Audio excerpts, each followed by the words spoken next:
12:43 a.m. in the morning. My wife did not vote until around 8:30 in the evening. And so the same happened across the length and breadth of Lagos, despite the best effort of those who were bent on disrupting the elections. So when they brought out the figure, I said immediately that one, it was not as close as they would like to pretend that it was. It wasn't close, it was a whitewash.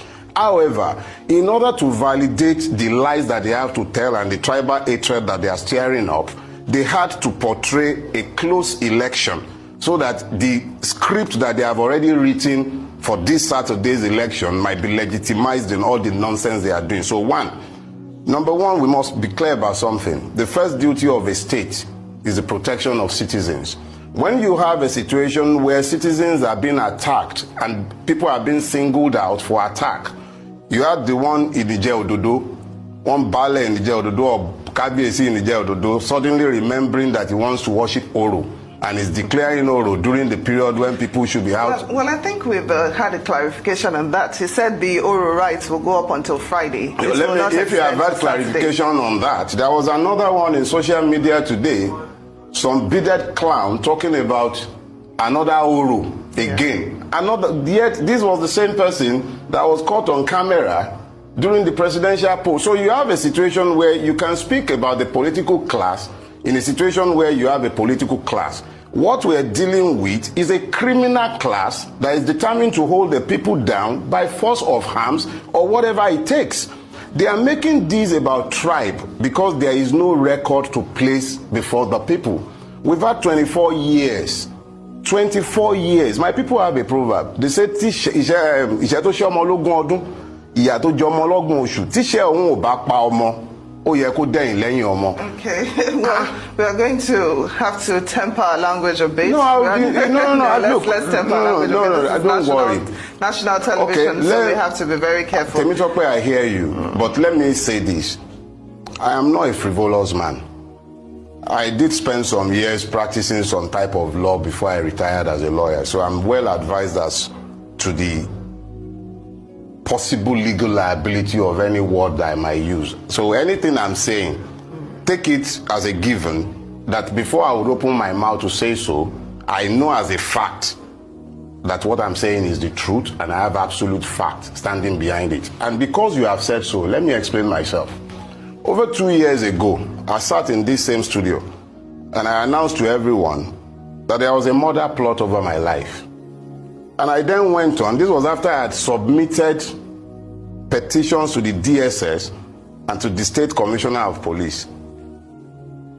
Up until today, in this state, in a country governed by law, nothing has been done. Some of those persons are the ones busy going around threatening people again today. I've been coming to your TV studio for a while.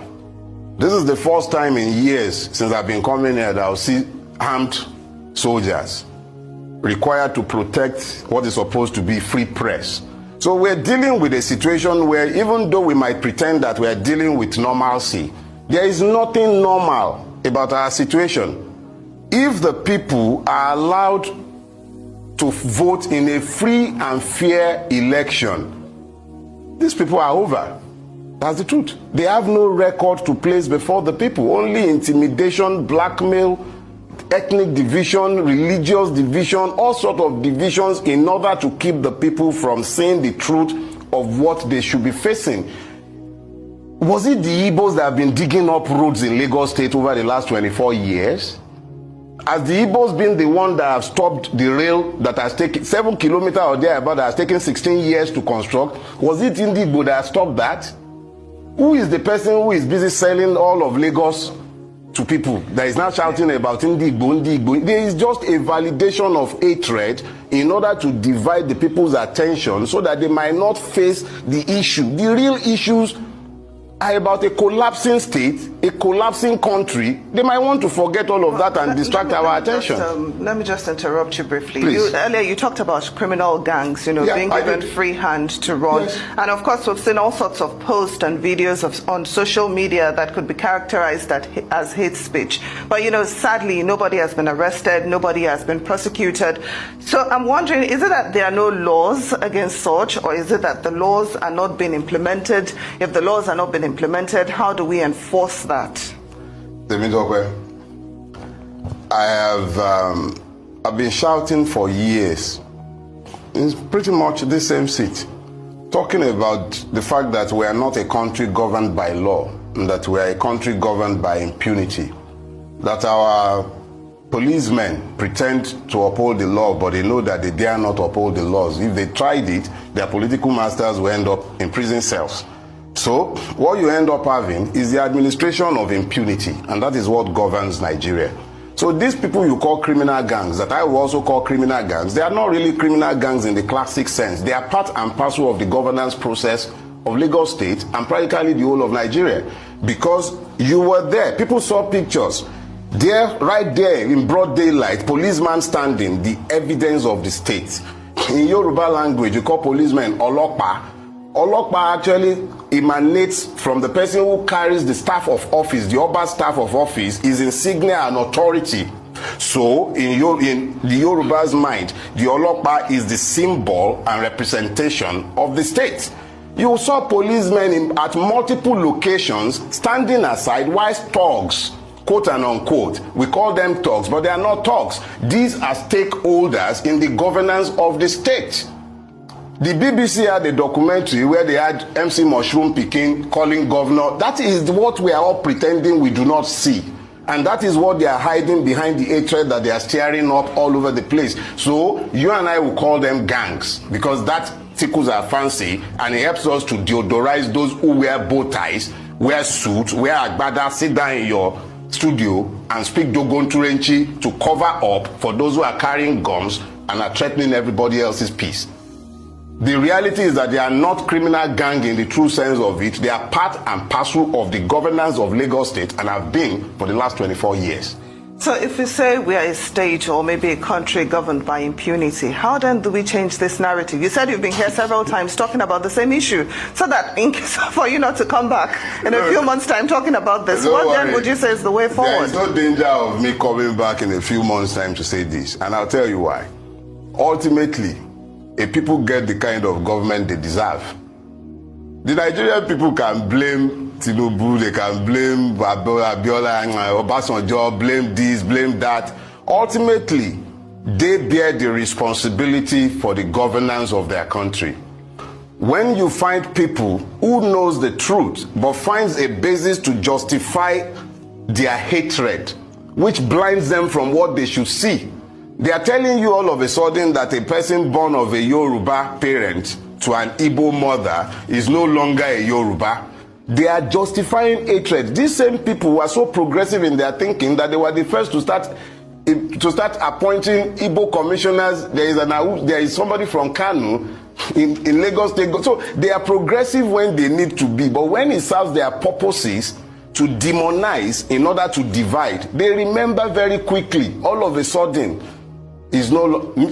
Look, at the end of the day, they want us to have these asinine debates, debating nonsense when we should be facing issues. The issues are, how is it impossible in a state that is more or less underwater, that the whole of Lekki Peninsula does not have a square inch of pipe-borne water after 24 years of the genius of Bodilon? How is it that in Lagos State, we still do not have a coherent education system, and nobody who can afford it will send his child to a government school? And that is when the government school is even available. You have less than 3 out of 10 classroom spaces in Lagos State owned by the state. And how good are those schools? Those are the questions we should be asking, but they will prefer that we are not asking those questions. They will prefer that we are talking about, is Baba is Igbo, his mother is this, is hype-up, is that. Nonsense. Those are the distractions, and it is up to the people to either allow themselves to switch on their brains and decide what is in their own enlightened selfish interest, or they continue to allow their enemies to point at their enemies for them. I have made up my own mind. When all this is over, Nigerians will live with the consequences of their choices, because at the end of the day, even where they did not choose, such as the last election, where we chose across the country in overwhelming numbers, they have started applying tribal and ethnic sentiments in order to divide what was a nationwide cohesive mandate and divide it to portray it as an ethnic agenda. And Nigerians are the ones who are receiving it in spite of what they know. So it's really, you can, if you set yourself on fire, the blind still wouldn't see. So what's the point? I hate to say this, but they say when the Agama fell from on top of the Iroko tree, he beat his head. He said, yes, I have tried. It shall be said that I did my best, so don't worry. It's unlikely you'll find me in your studio.